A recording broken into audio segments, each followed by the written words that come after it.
കോഴിക്കോട് പെരുവയലിൽ പഴകിയ ഇറച്ചി പിടികൂടി. നാട്ടുകാരുടെ പരാതിയിൽ 500 കിലോയോളം കോഴിയിറച്ചിയാണ് പിടികൂടിയത്. അരീക്കോട് നിന്നും പൂനൂർ ഭാഗത്തേക്ക് കൊണ്ടുപോവുകയായിരുന്ന ഇറച്ചിയാണ് പിടികൂടിയത്.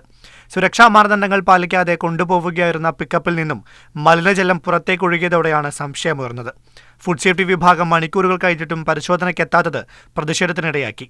ദുർഗന്ധം രൂക്ഷമായതോടെ മറ്റൊരു കണ്ടെയ്നർ വാഹനം എത്തിച്ച് പിക്കപ്പിൽ നിന്നും ഇറച്ചി മാറ്റുകയായിരുന്നു.